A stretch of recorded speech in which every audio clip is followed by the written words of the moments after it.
할머니, 경찰서 가셔야 할 것 같은데요? 변호사가 제게 그렇게 말했습니다. 이 집, 이미 담보대출이 2건 잡혀 있습니다. 할머니 명의로 말입니다. 제가 모르는 대출, 제가 찍지 않은 도장, 그런데 제 이름으로 된 비, 순간 귀가 멍해졌습니다. 제 도장이 도용된 겁니다.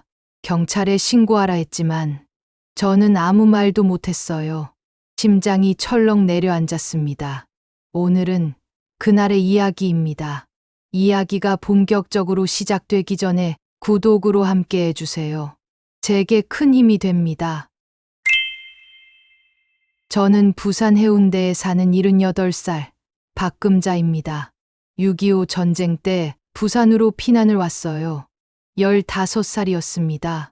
부모님은 흥남 철수 때 헤어졌고 저는 혼자 부산항에 내리게 됐습니다. 그때부터 국제시장에서 부침개 장사를 했습니다. 좌판 하나 놓고 새벽부터 밤까지 기름 튀기며 살았어요. 지금도 손에 화상 자국이 남아 있습니다. 기름이 튀어서 생긴 겁니다.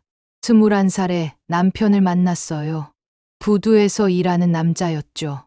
성실했고 술도 안 마셨고 저한테 잘해줬습니다. 결혼하고 아들 준호가 태어났고 3년 뒤에 딸 미경이가 태어났어요. 가난했지만 행복했습니다. 그런데 남편이 43세 세상을 떠났어요. 교통사고였습니다. 그날 저는 38살이었고 아들은 15, 딸은 12살이었어요. 장례식장에서 아이들이 울 때 저는 눈물이 안 났습니다. 울면 안 됐습니다. 이 악물고 참았어요. 이제부터 정신 바짝 차리고 애들 먹여 살릴 각오를 다져야 했으니까요. 그날부터 저는 눈물을 버렸습니다. 새벽 4시에 일어나 시장에서 재료를 사고 5시부터 반죽을 만들고 6시부터 좌판을 폈습니다. 부침개, 튀김, 떡볶이. 손님이 원하는 건 다 만들었어요. 밤 11시에 좌판을 접고 집에 돌아오면 아이들은 자고 있었습니다. 이불을 덮어주면서 생각했죠. 이 애들만 잘 키우면 돼. 나는 괜찮아. 새 옷은 꿈도 안 꿨어요. 친구 만나서 차 한 잔 마시는 것도 없었습니다. 대신 아들 학원비는 절대 밀리지 않았어요. 딸 피아노 학원비도 꼬박꼬박 냈습니다. 아들이 대학 갈 때 등록금이 모자라서 은행 대출을 받았어요. 그 돈도 제가 5년 동안 갚았습니다. 딸이 서울로 음대 갈 때 보증금이 없어서 제 통장을 다 털었어요. 그래도 괜찮았어요. 자식들이 잘 되는 게 제일 중요했으니까요. 그렇게 40년을 악착같이 살았습니다. 손에 굳은 살이 박히고 허리가 굽고 무릎이 아파도 참았어요. 그리고 기적처럼 서울 한남동에 4층짜리 상가 건물 하나를 올렸습니다. 그게 제 인생의 자존심이었어요. 내가 해냈구나. 이제 애들한테도 그 누구에게도 떳떳하게 살 수 있겠구나. 아들 준호는 미국으로 유학을 갔습니다. 그리고 얼마 뒤 국제시장에서 장사하던 아주머니 한 분이 저를 찾아왔어요. 금자야, 우리 조카 딸이 지금 미국에서 유학 중인데 괜찮은 처자야? 네 아들 한번 만나보게 해볼까? 그래도 될라나? 아이고, 뭐, 요즘 세상에 인연은 어디서 올지 모르는 거야. 우리 조카 딸 부모도 서울에서 장사하는 사람들이고 괜찮은 집안이야. 그렇게 소개를 받아서 준호는 수진이를 만났습니다. 사진으로만 봤는데 예쁘고 참 똑똑해 보였어요. 엄마, 좋은 사람 만났어. 준호는 그렇게 말하고 결혼을 하고 미국에서 자리를 잡았습니다. 딸 미경이는 서울에서 음악 강사로 일했어요. 결혼은 안 했고 혼자 살았습니다. 엄마, 나는 결혼 안 해. 혼자 사는 게 편해. 딸도 그렇게 말했어요. 그렇게 저는 혼자 해운대 아파트에서 살았습니다. 외로웠지만 바다가 보이는 집에서 사는 게 좋았어요. 가끔 미국 사는 아들이 영상통화로 얼굴을 보여줬습니다. 손주 하늘이도 보였고요. 할머니, 보고 싶어요. 하늘이가 손 흔들 때 저는 행복했어요. 이제 내 인생도 편안하게 마무리되겠구나. 그때는 정말 그렇게 생각했습니다. 그런데 모든 게 무너진 건 아들이 갑자기 한국으로 돌아온 날부터였어요. 15년 만이었습니다. 엄마, 회사 구조조정으로 잠깐 쉬게 됐어. 집 구하기 전까지만 여기 좀 있을게. 그래. 우리 집이 이렇게 큰데 가족이 같이 살아야지. 그 잠깐이 제 인생을 지옥으로 만들 줄은 그때는 몰랐습니다. 그게 나중에 제 이름으로 된 대출까지 이어질 줄은요. 아들 가족이 들어온 지 한 달쯤 지났을 때 저는 이상한 걸 느끼기 시작했습니다. 아침에 일어나면 아들 준호가 거실 소파에 앉아서 노트북을 보고 있었어요. 준호야, 밥 먹어라. 엄마, 나 지금 바빠. 커피 좀. 바쁘다고 했지만 화면엔 주식 차트가 떠 있었습니다. 며느리 수진이가 옆에서 말했어요. 어머니, 오빠가 지금 큰 사업 준비 중이에요. 투자 타이밍 보는 거예요. 그래? 그럼 열심히 해라. 저는 그냥 그러려니 했습니다. 그런데 일주일이 지나도 한 달이 지나도 아들은 계속 그 자리에 앉아 있었어요. 가끔 전화 통화를 하더니 응. 코인 시세 좀 봐봐. 지금 들어가면 대박인데. 그런 얘기만 했습니다. 그러던 어느 날 며느리가 말했어요. 어머니, 거실 커튼 좀 바꿔도 될까요? 왜? 이거 작년에 새로 산 건데. 어머니, 이건 좀 요즘 스타일이 아니에요. 제가 센스 있는 걸로 골라올게요. 그래. 그럼 내 마음대로 해라. 며느리는 제 지갑에서 카드를 꺼내 갔습니다. 며칠 뒤 새 커튼이 달렸어요. 어머니, 어때요? 훨씬 품격 있어 보이죠? 저는 그냥 고개만 끄덕였습니다. 그런데 그게 끝이 아니었습니다. 일주일 뒤엔 소파가 바뀌었어요. 어머니, 이 소파는 우리 수준에 좀 격이 안 맞아요. 우리 수준?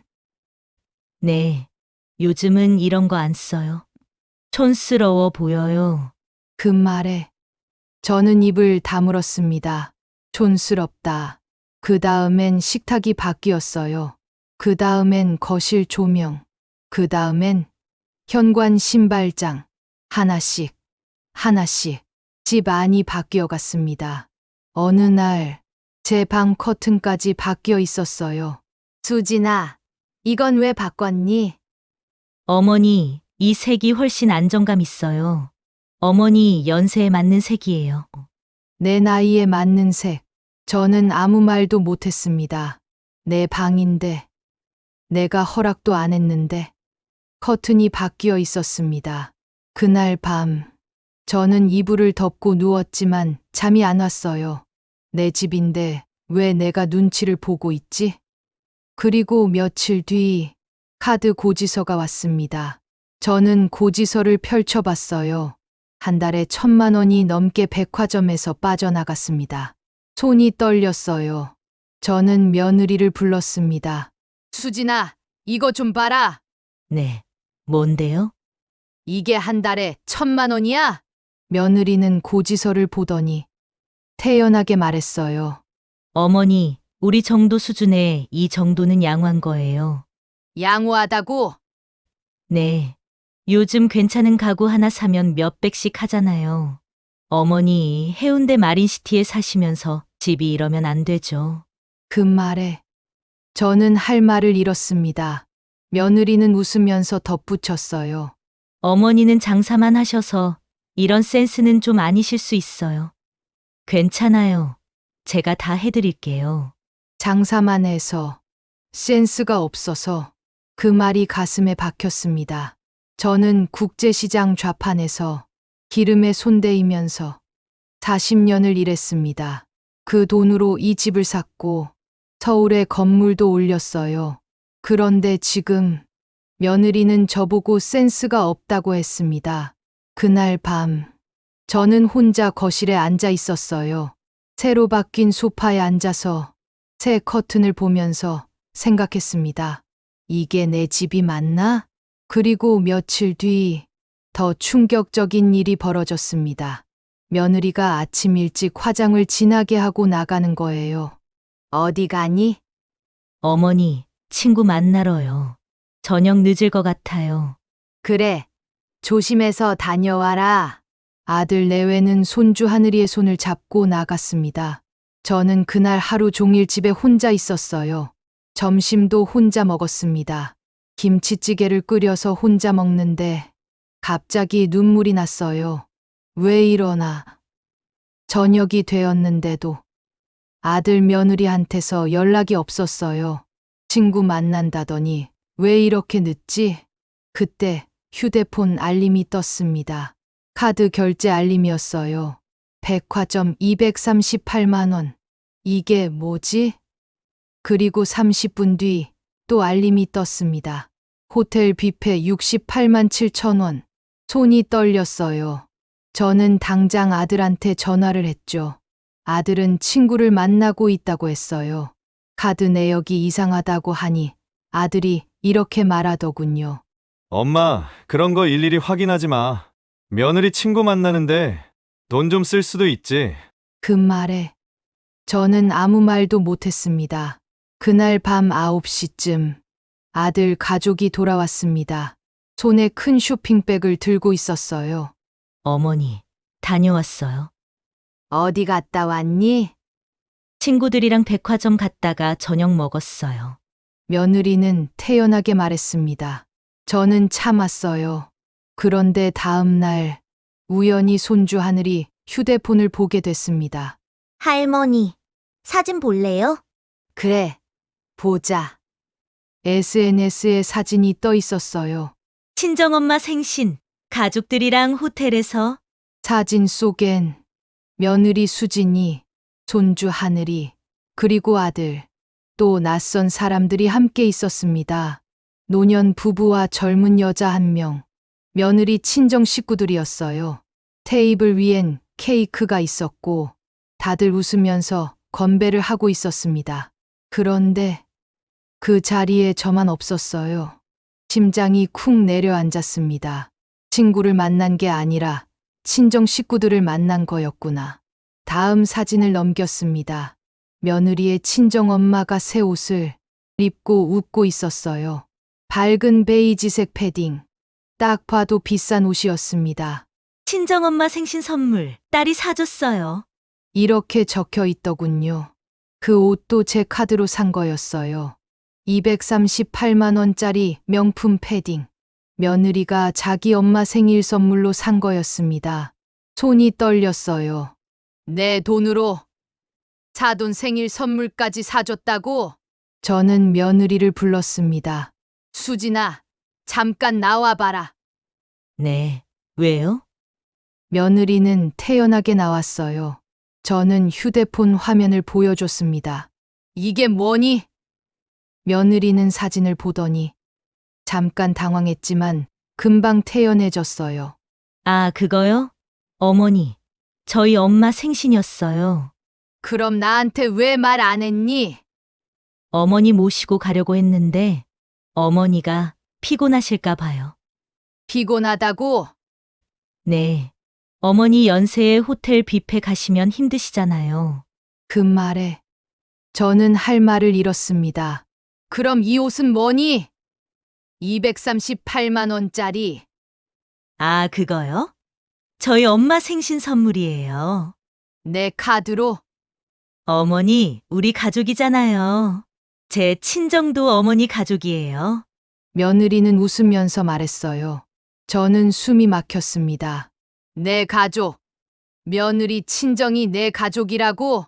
그때 갑자기 생각났습니다. 며느리가 한국에 들어왔을 때 제가 선물로 준 은수저 세트. 수진아, 내가 너 한국 들어올 때 준 은수저 세트 있지? 네. 아, 그거요? 그거 어디 있니? 며느리는 잠깐 머뭇거렸어요. 그게 저희 엄마가 건강 안 좋으셔서 제가 드렸어요. 은수저가 몸에 좋다고 그러더라고요. 저희 엄마가 위장이 안 좋으셔서요. 내가 니네 가족 건강 생각해서 준 선물. 그걸 친정에 갖다 줬다고? 그럼 나한테 한마디 물어봤어야 하는 거 아니니? 어머니, 어차피 제가 받은 선물인데 제가 쓰는 거 뭐가 문제예요? 며느리는 당당했습니다. 저는 그 순간 뭐라고 말해야 할지 몰랐어요. 아들을 불렀습니다. 준호야, 나와봐라. 아들이 방에서 나왔어요. 왜, 엄마? 네 처가 지금 뭐라 하는지 아니? 엄마 무슨 일인데 그래? 저는 휴대폰을 보여줬습니다. 이거 봐라. 네 처가 내 카드로 친정 식구들 데리고 호텔 뷔페 갔어. 명품 옷도 사줬고 너도 같이 있던데. 아들은 화면을 보더니 한숨을 쉬었어요. 엄마, 그 정도 가지고 그래? 그 정도라고? 엄마 장모님 생신인데 밥 한 끼 사드리는 건 뭐가 문제야? 엄마 돈 많잖아. 그 말에 저는 다리에 힘이 풀렸습니다. 준호야, 왜? 너 내가 어떻게 살아왔는지 알지? 알아. 엄마, 고생 많이 하셨지. 그럼 지금 내가 왜 이러는지도 알겠니? 아들은 대답이 없었어요. 나는 말이다. 네 아버지 돌아가시고 40년을 일했어. 손에 기름 튀고 허리 휘고 무릎 나가면서 일했어. 엄마 알지. 그 돈이 네 학원비고 네 대학 등록금이고 네 유학비야. 엄마, 그러니까 내가 지금 그거 모르는 거 아니잖아? 그런데 지금 네 처가 내 카드로 친정 식구들 밥 사주고 명품 옷 사주고 나한테는 말 한마디 안 해. 너도 마찬가지고. 엄마, 그 정도로 뭘 그렇게 따지고 그래? 그 순간 저는 깨달았습니다. 아들도 한통속이구나. 며느리가 뭘 하는지, 내 카드로 뭘 사는지, 내 돈이 어디로 가는지 다 알고 있었구나. 그런데 아무 말도 안 한 거예요. 아니, 오히려 며느리 편을 들어준 거였습니다. 며느리가 옆에서 말했어요. 어머니, 화내지 마세요. 제가 다음엔 미리 말씀드릴게요. 다음은 없어. 뭐라고요? 내 카드. 이제 그만 써라. 며느리 얼굴이 굳었습니다. 어머니, 그게 무슨 말씀이세요? 내 말 못 알아들었니? 내 카드 이제 그만 쓰라고. 아들이 끼어들었어요. 가족이 카드 하나 같이 못 써? 저는 아들을 봤습니다. 준호야, 가족이면 서로 존중해야 하는 거 아니니? 이건 지금 나나 며느리 무시하는 거라고! 무시가 아니라 선을 지키라는 거야. 아들은 한숨을 푹 쉬고는 방으로 들어가 버렸습니다. 며느리도 따라 들어갔어요. 저는 혼자 남았습니다. 거실에 혼자 앉아서 창밖을 봤어요. 해운대 바다가 보였지만 그날따라 바다가 차갑게 느껴졌습니다. 그날 밤 저는 잠을 못 잤어요. 내가 뭐지? 내 인생이 뭐였지? 40년 일해서 모은 돈이 이렇게 쓰이는 거였나? 그리고 그날 이후 더 무서운 일이 벌어졌습니다. 며칠 뒤 아들이 저를 불렀습니다. 표정이 심각했어요. 손에는 서류 몇 장을 들고 있었습니다. 엄마, 집 담보로 대출 좀 받으면 안 될까? 아들이 조심스럽게 꺼낸 말이었습니다. 담보. 그 말에 심장이 철렁 내려앉았어요. 아들은 설명했어요. 지금 좋은 투자처가 있는데 수익률이 몇 배라고. 잠깐만 쓰고 바로 돌려준다고. 하지만 정작 어디에 쓸 건지는 말을 안 했습니다. 투자처가 뭔지, 누구랑 하는 건지, 언제 돌려줄 수 있는 건지, 구체적인 건 아무것도 없었어요. 엄마 이름으로 하면 금방 나와. 우리 다 같이 사는 집이잖아. 아들은 그렇게 말했습니다. 며느리도 옆에서 거들었어요. 요즘은 이렇게 투자해야 돈 번다고 그냥 통장에 넣어두면 손해라고. 저는 고개를 저었습니다. 안 돼. 이 집은 담보 못 잡아. 아들 얼굴이 굳었어요. 며느리는 한숨을 쉬었습니다. 그날 이후 집안 분위기가 싸늘해졌어요. 며칠 뒤 딸 미경이가 갑자기 부산으로 내려왔습니다. 엄마, 나 왔어. 요즘 연락도 잘 안 되고 걱정돼서 왔다고 했어요. 딸은 집 안을 둘러보더니 표정이 굳었습니다. 커튼, 소파, 조명 다 새 걸로 바뀌어 있었거든요. 그때 며느리가 방에서 나왔어요. 새 핸드백을 들고 있었습니다. 명품이었어요. 딸이 그걸 보더니 차갑게 물었어요. 올케, 그거 새로 산 거예요? 며느리는 태연하게 대답했습니다. 네. 엄마 카드로? 네. 딸의 목소리가 더 차가워졌습니다. 올케, 친정 식구들 호텔 데리고 간 것도 엄마 카드로 했다며. 며느리 얼굴이 붉어졌습니다. 아가씨, 그날 저희 엄마 생신이었어요. 며느리가 반격했어요. 그럼 아가씨는 어머니한테 뭐 안 받으세요? 서울 갈 때마다 항상 받잖아요. 올케, 그건 용돈이야. 올케처럼 멋대로 쓰는 거랑 달라. 두 사람 목소리가 커졌습니다. 저는 가운데 서서 입을 다물고 있었어요. 그 모습을 보면서 가슴이 찢어지는 것 같았습니다. 자식들이 내 돈 때문에 싸우고 있었어요. 그날 밤, 딸은 제 방에 들어와서 물었습니다. 엄마, 나 이번 달 강의료가 밀려서 조금만 도와줄 수 있을까? 아들은 집을 담보로 잡자고 했고, 딸은 또 돈을 달라고 했습니다. 둘 다 제 돈만 보고 있었어요. 그 다음 날, 저는 서랍을 정리하다가 이상한 걸 발견했습니다. 제 도장이 있어야 할 자리가 비어 있었어요. 도장이 어디 갔지? 분명 여기 두었는데, 한참을 찾았더니 거실 소파 쿠션 밑에서 나왔습니다. 제가 거기 둘 리가 없는데 심장이 쿵 내려앉았어요. 누가 이걸 썼나? 그날 밤 저는 혼자 거실에 앉아 있었습니다. 창밖으로 해운대 바다가 보였어요. 혼자 살 때는 외로웠지만 편했습니다. 아무도 제 돈을 달라고 하지 않았고 아무도 제 도장을 몰래 만지지 않았어요. 그런데 지금은 가족이 같이 살면서 더 외로웠습니다. 저는 통장을 꺼내서 확인했어요. 한남동 건물에서 나오는 월세. 그 돈이 다 어디로 가는지 보였어요. 아들 내외 입으로, 며느리 친정 식구들 입으로 홀랑 다 들어가고 있었습니다. 제가 국제시장 좌판에서 손에 화상 입으면서 40년을 일해서 번 돈, 그 돈으로 올린 한남동 건물. 그게 제 인생의 자존심이었어요. 그런데 지금 그 자존심이 짓밟히고 있었습니다. 다음 날 저는 집을 나왔습니다. 해운대역 근처 법률사무소로 갔어요. 변호사는 친절하게 물었습니다. 할머님, 무슨 일로 오셨어요? 제가 집 담보대출 요구를 받았는데요. 절대 하지 마세요. 못 갚으면 집이 경매로 넘어갑니다. 그리고 변호사가 한 가지 더 물었어요. 혹시 도장 보관 잘하세요? 도장요? 네. 요즘 가족이 몰래 도장 찍어서 대출받는 경우가 많아요. 그 말에 온몸에 소름이 돋았습니다. 어제 도장이 이상한 곳에서 나온 게 떠올랐어요. 설마 아니겠지? 변호사는 계속 말했습니다. 그리고 유언장 작성하셨나요? 아니요. 지금이라도 작성하세요. 안 그러면 나중에 자식들끼리 싸우게 됩니다.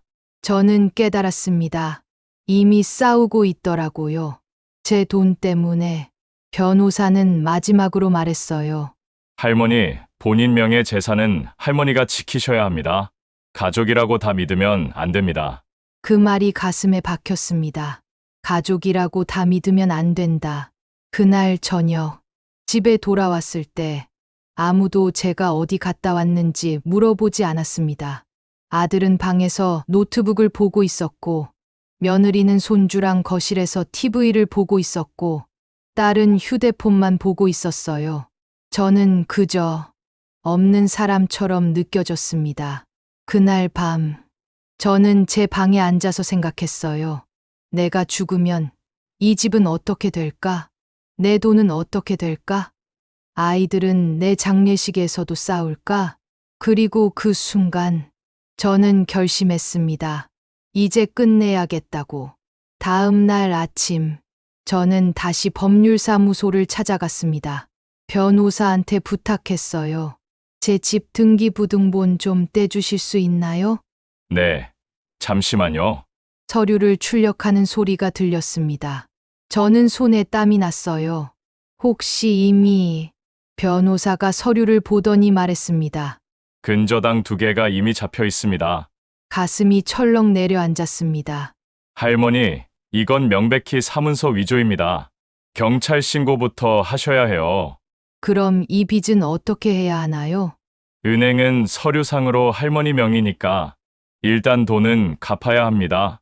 그 대신 나중에 형사고소로 책임을 물을 수 있죠. 그 말을 듣는 순간 머리가 하얘졌어요. 결국 내가 갚아야 하는 거구나. 그래도 다행입니다. 아직 집값이 남아요. 집 파시면 대출 갚고도 남습니다.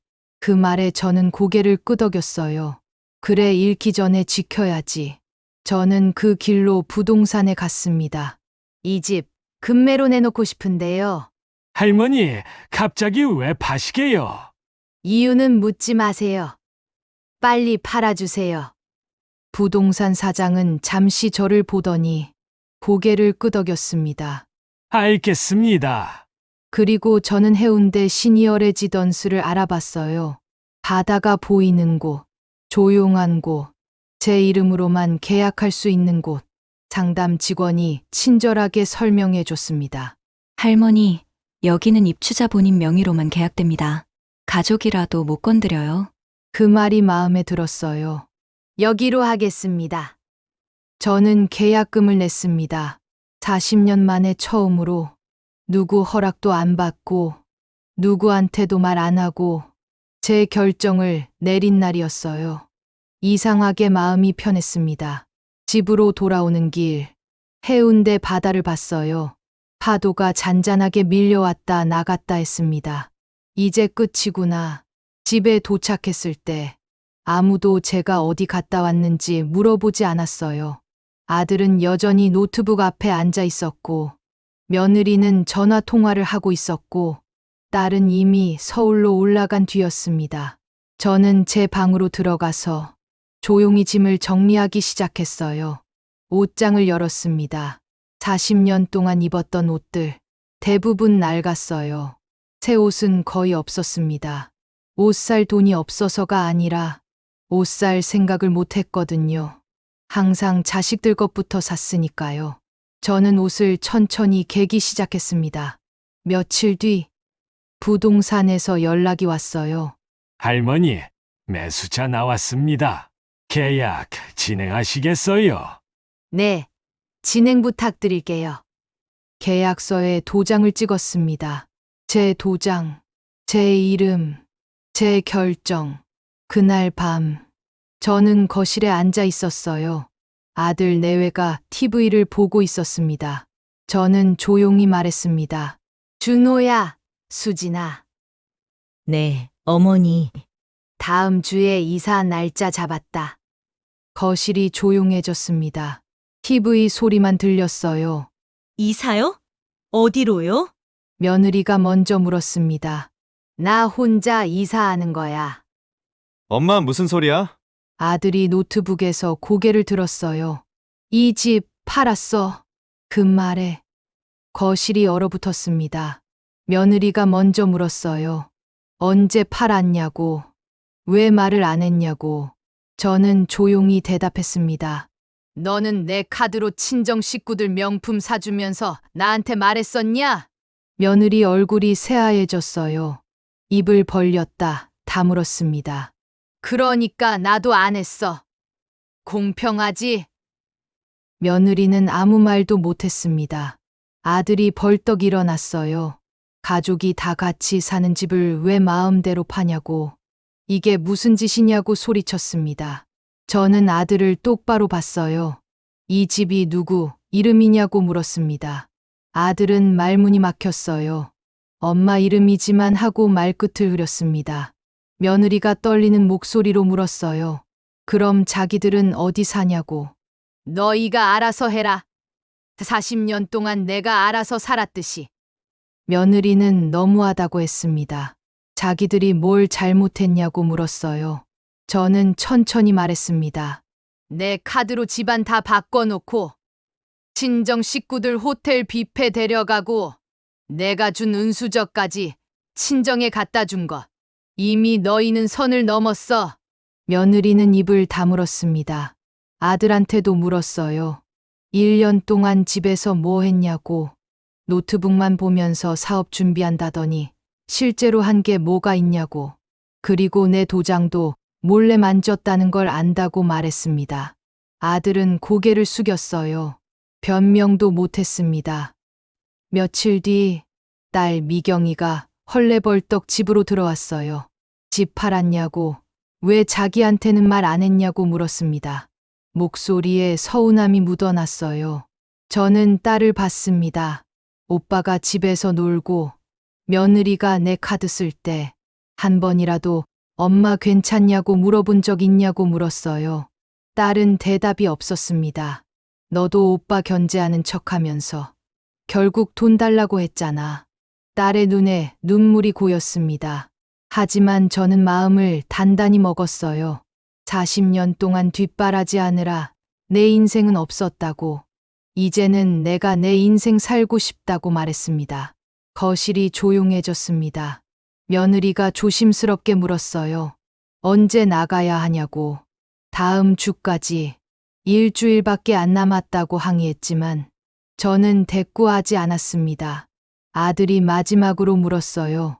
엄마는 어디 가냐고. 연락은 하고 살 거냐고. 저는 잠시 생각했습니다. 그리고 조용히 말했어요. 너희는 그냥 내가 연락할 때만 받기만 하면 돼. 그날 밤 아무도 저한테 말을 걸지 않았습니다. 아들 내외는 방에 들어가서 나오지 않았고 딸은 소파에 앉아서 울고 있었어요. 저는 제 방으로 들어가서 조용히 다시 짐을 쌌습니다. 손이 떨리지 않았어요. 마음도 편했습니다. 40년 만에 처음으로 제 목소리를 낸 날이었어요. 일주일이 지났습니다. 이사 당일 아침이었어요. 저는 새벽부터 일어나서 마지막 짐을 챙겼습니다. 40년 동안 모은 것들 대부분 버렸어요. 낡은 옷, 오래된 그릇, 남편 사진 한 장. 가져갈 건 많지 않았습니다. 아들 내외는 벌써 짐을 싸서 나갔어요. 어디로 가는지 말도 안 했습니다. 딸은 서울로 올라갔고요. 저는 혼자 남아 집안을 둘러봤습니다. 거실, 주방, 안방. 15년을 살았던 집이었어요. 하지만 이상하게 아쉽지 않았습니다. 그때 현관문이 열렸어요. 손주 하늘이가 뛰어들어왔습니다. 할머니, 며느리가 뒤따라 들어왔어요. 손주 인사시키러 온 모양이었습니다. 하늘이가 제 손을 잡았어요. 할머니, 어디 가요? 그 순수한 눈을 보니 가슴이 아팠습니다. 할머니, 새 집으로 가. 나도 갈래요. 안 돼. 하늘이는 엄마 아빠랑 있어야지. 하늘이가 고개를 숙였어요. 그리고 작은 목소리로 물었습니다. 할머니, 나 보러 와요? 저는 하늘이 머리를 쓰다듬었습니다. 그럼 할머니가 연락할게. 며느리는 멀찍이 서서 아무 말도 안 했어요. 이사 트럭이 도착했습니다. 짐은 많지 않았어요. 금방 실을 수 있었습니다. 저는 마지막으로 집 안을 봤습니다. 그리고 문을 닫았어요. 해운대 시니어 레지던스는 바닷가 근처에 있었습니다. 조용하고 깨끗한 곳이었어요. 제 새 집은 10층이었습니다. 창문을 열면 바다가 보였어요. 짐을 풀었습니다. 옷장에 옷을 넣고 작은 책상을 창가에 놓고 사진 한 장을 걸었습니다. 남편하고 어렸을 때 찍은 사진. 그것만 가져왔어요. 저녁이 되었습니다. 식당에 내려가니 다른 어르신들이 계셨어요. 어머, 새로 오셨어요? 네, 오늘 이사 왔습니다. 어디 사셨어요? 마린시티에 살았어요. 같이 밥을 먹었습니다. 누군가와 밥을 먹는 게 얼마만인지 모르겠더라고요. 그날 밤, 제 방으로 돌아와서 창문을 열었습니다. 바다 위로 달빛이 반짝였어요. 파도 소리가 들렸습니다. 오랜만에 다시 평화로운 밤이었습니다. 아들이 들어오기 전처럼 조용하고 편안했어요. 6개월이 지났습니다. 저는 매일 아침 일찍 일어나서 바다를 산책했어요. 레지던스에는 요가 수업도 있고 그림 그리기 수업도 있었습니다. 저는 그림을 배우기 시작했어요. 평생 처음이었습니다. 가끔 손주 하늘이한테서 영상통화가 왔어요. 할머니, 보고 싶어요. 할머니도 보고 싶어. 잘 지내지? 네. 하늘이는 아직 어렸으니까 죄가 없었어요. 아들한테서는 한 번 문자가 왔습니다. 엄마, 미안해. 저는 읽고 답장하지 않았어요. 하지만 삭제하지도 않았습니다. 딸한테서도 가끔 전화가 왔어요. 받지 않았습니다. 아직은 아니었어요. 어느 날 레지던스 식당에서 밥을 먹고 있었습니다. 옆자리에 앉은 할머니 한 분이 한숨을 쉬면서 말했어요. 에휴, 우리 며느리가 말이야. 저는 고개를 들었습니다. 그 할머니는 계속 말했어요. 며느리가 돈을 달라고 한다고, 아들은 아무 말도 안 한다고, 자기는 참고 살아야 하는지 모르겠다고. 익숙한 이야기였어요. 저는 그 할머니를 봤습니다. 그리고 조용히 말했어요. 억울하면 참지 마세요. 할머니가 저를 봤습니다. 네? 내 인생은 내가 지켜야 해요. 가족이라고 다 참는 게 아니에요. 그 할머니 눈에 눈물이 고였어요. 그래도 가족인데요. 가족이면 더 존중해야 하는 거예요. 저는 일어서면서 덧붙였습니다. 나도 이제야 알았어요. 78살에 처음 배웠지만 그래도 늦지 않았어요. 그날 오후 저는 바다가 보이는 카페에 앉아 있었습니다. 커피 한 잔을 마시면서 창밖을 봤어요. 햇살이 따뜻했습니다. 파도는 여전히 밀려왔다 나갔다 했고요. 가끔 맛있는 거 사 먹고 옷도 사고 책도 샀어요. 나를 위해 돈을 썼어요. 제가 하고 싶은 대로 살았어요. 78살 박금자. 국제시장에서 부침개 팔던 여자. 40년을 자식들 위해 살았던 엄마. 하지만 이제는 그냥 박금자로 살고 있습니다. 해가 지고 있었어요. 바다 위로 석양이 내렸습니다. 저는 혼자 중얼거렸죠. 이제 진짜 내 인생이야라고. 오늘의 이야기 어떠셨나요? 평생 자식들 위해 살았고 경제적으로 부도 잃었지만 사람 사는 건 다 똑같나 봅니다. 돈이 많아도 가족이라는 이름 앞에서는 누구나 흔들리더라고요. 혹시 여러분도 자식 때문에, 며느리 때문에, 사위 때문에 속상한 적 있으신가요? 오늘 이야기가 마음에 남으셨다면 구독과 좋아요 부탁드립니다. 그리고 비슷한 경험 있으시다면 또 어디서 무엇을 하시며 듣고 계신지도 댓글로 편하게 남겨주세요. 다음 시간에도 더 좋은 사연으로 찾아뵐게요. 시청해주셔서 감사합니다. 지금까지 사연 읽어주는 친절한 금자씨였습니다.